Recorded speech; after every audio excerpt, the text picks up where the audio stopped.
Bueno, regresamos a Nuestro Mundo, el programa que ya prácticamente cumple un año de estar en función y que gracias a ustedes y a su apoyo estamos en el aire.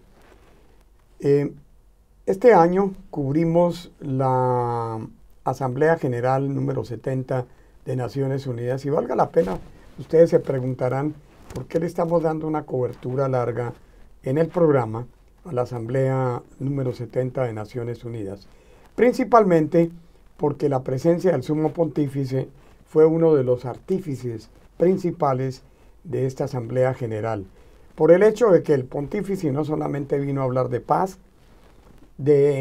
relacionada con hechos que ocurren en el mundo entero, y segundo, para abogar por el cambio climático, la responsabilidad que nos asume como ciudadanos del mundo para cuidar de este planeta y evitar que sucumba más adelante, porque según los grandes expertos, los grandes científicos, nosotros estamos enfrentándonos a que ese cambio climático haga cambios drásticos en la geografía del mundo.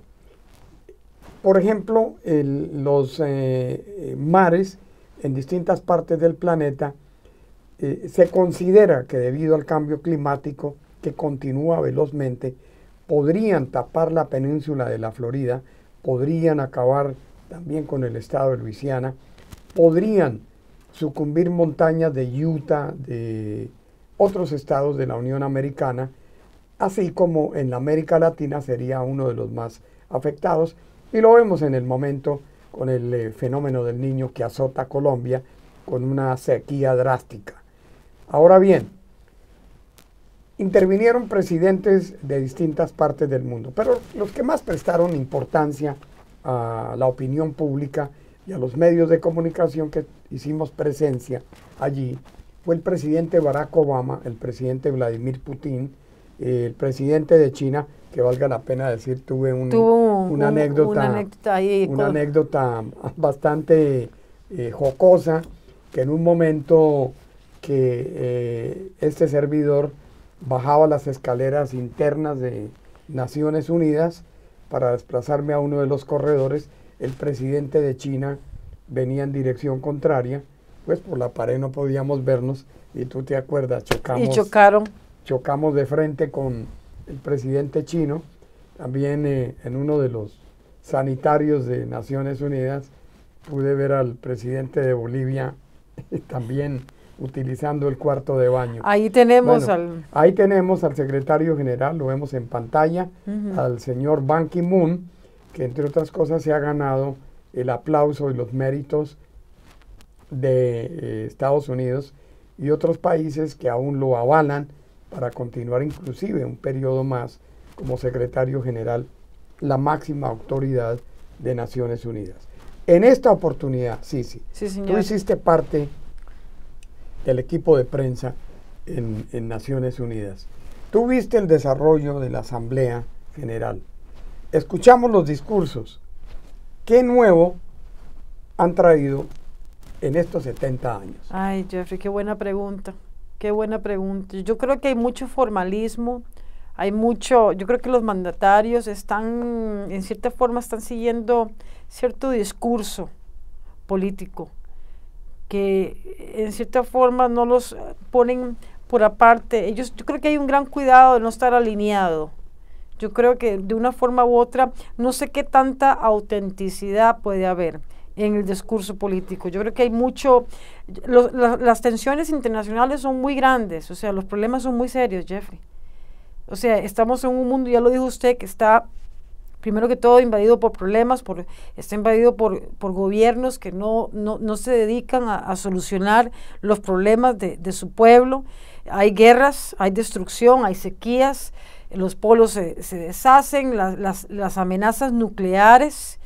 El problema de Corea del Norte, por ejemplo, que es un problema tan serio, la gente en Corea del Sur, o sea, ver cómo la gente emigra, la famosa la huelga del hambre, los niños que no tienen qué comer, madres que no tienen qué comer, o sea, son tantos los problemas, Jeffrey, que no se termina, Es un tópico muy importante y que ojalá se hubiese traído al seno de las Naciones Unidas para pedir el consenso mundial y poder ayudar a niños que los vemos día a día muriendo en los canales de televisión, muriendo de hambre, prácticamente sus huesos forrados en la piel. Y, por ejemplo, las condiciones infrahumanas, por ejemplo, de un caso específico, el asunto de los diamantes, el problema del Congo, de cómo los niños y las familias no tienen recursos económicos y por el hambre van a trabajar en estas minas donde ponen sus años, sacrifican su familia y son en condiciones muy malas. De una forma u otra están tratando de regular todo eso. Hubo un intento, hay un consenso específico que ayuda, que quieren de una forma u otra legitimizar para que los diamantes no vengan con sangre, pues es lo que llaman. Ajá. Que no haya nada. Pero todo eso todavía es debatible, está en cuestionamiento, porque hay muchos intereses de por medio, ¿verdad? Pero todo, por ejemplo, todas las condiciones infrahumanas de la gente que trabaja en las minas, la gente que trabaja en las minas de Chile, por ejemplo, las cosas que suceden en donde los gobiernos sencillamente se lavan las manos, la gente inocente que muere, gente que quiere pagar, sostener una familia. Es que nadie quiere llegar a la Casa Blanca, no todo el mundo quiere ser presidente de los Estados Unidos, no todo el mundo está interesado en ser presidente de Colombia o presidente de Costa Rica o llegar a la Asamblea Legislativa de mi país o llegar al Congreso. La gente tiene intereses, problemas serios. No se trata de construir un mundo lleno de expectativas, pero pero hay que solucionar los problemas. Precisamente para eso fue creada la Organización de Naciones Unidas, para tener conciencia, el foro, traer los gobernantes, concientizar de que allí se iban a discutir o se discuten los temas más importantes que afectan al planeta, sus gobiernos, la economía y la política. Pero como lo dije desde el comienzo, esto se ha convertido en un turismo diplomático. Esto se ha convertido en la ida y venida de dignatarios que no presentan un plan de hecho, un plan de concientizado de cuál es la necesidad que tienen que afrontar los países miembros de esta organización, sino se limitan a traer los escabrosos problemas ambiguos entre gobiernos, es decir, un clima que no es el clima esperado para que Naciones Unidas acoja para darle solución a estos problemas. Salud, hambre, desnutrición, falta de vivienda, etcétera, etcétera, amenazas nucleares, gobiernos que no se interesan por sus pueblos, gobernantes que se enriquecen a costa de la gente. Usted lo está diciendo, mire lo que acaba de suceder en Guatemala. Es terrible, es terrible. El presidente de Guatemala le tocó renunciar y pasó a la cárcel al otro día. Ya la vicepresidenta está en prisión. Mire lo que viene ahora para México. Sí, bueno, la guerra es narcotráfico, son narcoestados, estamos hablando de narcoestados. ¿Cómo se combate el narcotráfico? ¿Cómo se financian las campañas políticas? Primero eso es otro tema. O sea, hay que entrar a educar los pueblos muchísimo. Para hacerles entender que el uso de los barbitúricos, el uso de las drogas es el peor de los daños a la humanidad.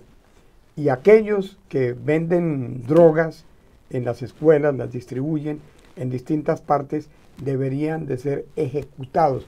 Yo soy una persona muy abierta de mente en cuanto a la aplicación de penas y medidas para quienes delinquen, pero este tipo de delincuencia que se aprovecha de los menores para introducirlos en el mundo de las drogas.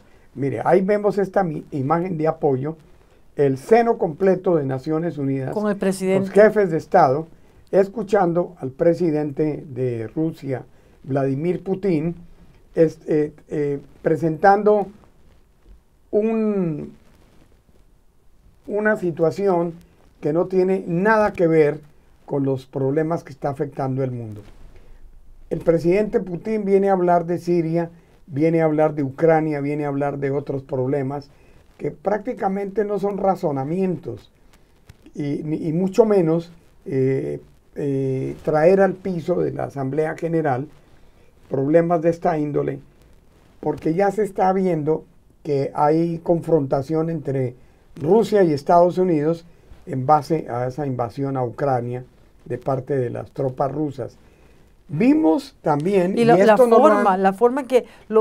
han habido inclusive fotos, imágenes durante toda esta situación de Ucrania, como un avión llegó se ven las partes de los aviones, inclusive hay tomas donde quedó en un lugar para niños. Mire, o sea, es una cosa... Este avión que fue derribado por los kurdos, creo que es esta guerrilla de Ucrania, que derribó un avión de pasajeros con 260 ocupantes, simple y llanamente porque esta nave surcó los aires de Ucrania. ¿Pero quién penaliza eso? Son delitos de lesa humanidad. A la humanidad.